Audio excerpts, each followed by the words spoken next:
Okay, with your permission, we get to get started. It is the afternoon. Happy Monday afternoon. Hope you're doing well and having a good week so far. We're going to learn a Rashi from the second Aliyah today in Parshas Vayishlach. Interesting Aliyah where Yaakov prepares for his encounter with Esav in a more concerted way, giving very explicit instructions after having prepared in the first Aliyah in three ways: Doron, Tefillah, and Milchama. He prepares for war, he prepares gifts to appease Esav, and he, of course, davens to Hashem for his help. After doing all of those three, he starts to hatch the details of each of the pieces of this plan.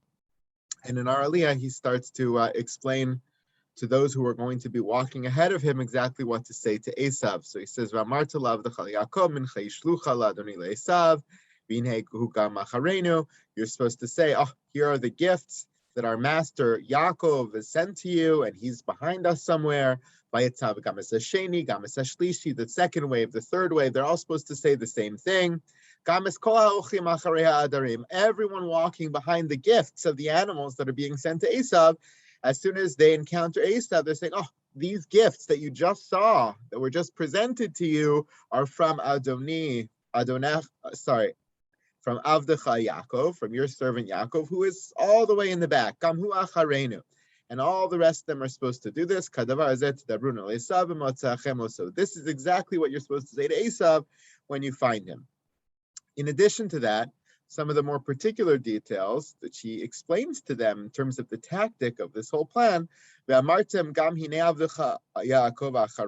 tell him that Avdecha Yaakov, your servant Yaakov, is acharenu, he's behind us, he's coming after he gives you all these gifts. Ki amar, you're supposed to explain to Esav that Yaakov was saying the reason he sent the gifts before and the reason he's coming after is Ki amar, because Yaakov, your servant, I'm pretending I'm the people now speaking to Esav, okay? So I'm the representative of Yaakov saying to Esav that here are all the gifts from your servant Yaakov, and he's all the way behind us because he said these gifts are being sent to you, and he's coming, Ki Amar, because he said, Achapra panav b'mincha ha'oleches lefanai. He said, maybe you, Esav, will be achapra, your face, because of these gifts that are going in front of me. And then afterwards, I will show my face, and maybe he will forgive. Yisa panai, he will forgive my face. This is all the words of Yaakov being put in the mouths of his messengers to say this to Esav about Yaakov and his philosophy about what's transpiring here, about why he sends gifts, and then he comes afterwards. The whole goal is achapra panav b'mincha uleches lefanav, that Esav's face will be achapra with the mincha, the gift that was going in front of Yaakov. Question of the pasuk is, what is achapra panav? Normally, kippur, achapra, kapara, talks about atonement. But what does he have to atone for here? Is he saying he's somehow using these gifts to atone for some wrongdoing he did to Esav beforehand? Is he admitting that he did something wrong? What exactly is going on here? Why is kippur, kapara, the word being used here in this pasuk? So Rashi translates achapra fanav, avatel rugze. Doesn't have anything to do with atonement. The Targum, the Aramaic translation of achapra panav, is avatel rugze. I will negate the anger of his face. I will cause the anger to be nullified. Right? That's what gifts normally do. That's what appeasement is. A person's really, they worked up, and you give them a beautiful gift, they calm down.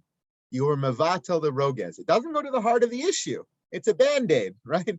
You're not saying, I'm going to go to the heart of what happened between us, and I'm going to atone for it. I'm going to apologize, and I'm going to have regret, and I'm going to forgive. No, it doesn't even go to the heart of what happened. It's on the surface, avatel rugze. I'm just going to deflate the situation. I'm going to cause his anger to abate. That's what the Targum says. But Rashi still has to explain, that's very beautiful, and it does seem to be the pshat of the pasuk, but Rashi still has to explain how that fits into the word achapra. And Rashi here gives a theory which is very important. Even more important than Rashi's explanation of the word here in the pasuk is our broader explanation of what kapara is, so that when we look at the passages about tshuva, when we think about Yom Kippur, we can understand very clearly what kapara means over there because of this odd usage of it over here. Rashi says, Nira be'inai, it seems to me the reason why kippur or kapara indicates avatel rugzeh is shekol kapara she'itzel avon v'chet be'itzel panim kulan lashon kinuach ve'avarahet. Anytime you find kapara next to a sin or next to panav, like achapra panav, it always has to do with wiping, lashon kinuach, ve'avara, taking something away. V'lashon aramihu harbeh b'talmud. We actually see this word kapara used exactly in this form. Here it's alluded to, but it's used exactly in this form in Aramaic in the Gemara. Why? We see various examples. The kaper yade beglima de chavre. Baba Metzia talks to you about wiping your hands on your friend's garment. And it uses the word kaper, to wipe. Ubai lekipure yade behahu gavra. Another Gemara in Gittin, same thing. Lekipure yade behahu gavra, to wipe your hands or to run your hands on that other person. Not only is it in the Gemara, the Gam b'lashon hamikra nikraim hamizrakim shel kodesh kipurei zahav. In Ezra, the various spoons and stuff that are used in the Mishkan, the Mikdash, are called kipurei zahav. Again, the same word, kapara. Why are these vessels called kipurei zahav? So he says, Al Shem she'akohen mekaneach yadav b'sfat hamizrach. The Kohen wipes his hand on the edge of these spoons, on the edge of these vessels. So kapara has to do with kinuach, wiping, and ha'avara.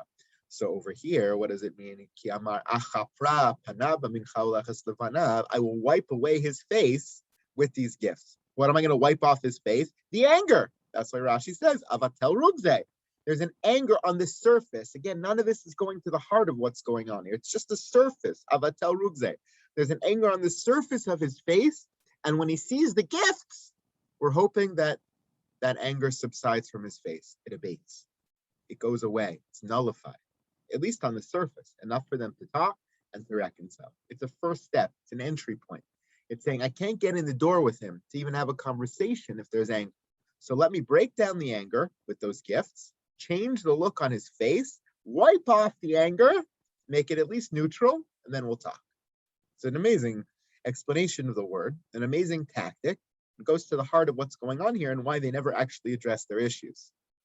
They never talk about what happened 20 years earlier. They never speak about the bracha or the bechora or any of these things. At this point in the conversation, it's just get the surface away so that we can actually see each other without him killing me. In addition to that, it really helps to understand all these other cases of kaparat avon, case of Yom Kippur, the case of korbanos, which are brought as a kapara, as an atonement. We use this fancy word in English, atonement, but really in Hebrew, what it means is to wipe away, because what it does is it wipes away the stain, the residue of the sin. That's what kapara is. It wipes away the sin. And that's why there's various levels, mechila, kapara, slicha. Those are all different forms of forgiveness. They're not interchangeable. They each effectuate a different level and a different piece of what's going on here in terms of the process of tshuva.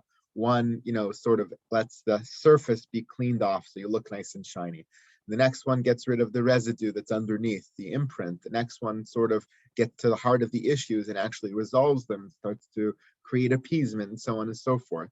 Just like it's happening here between the brothers, kapara is an integral part of the process of tshuva as well. Thank you so much, everybody. Have a great day.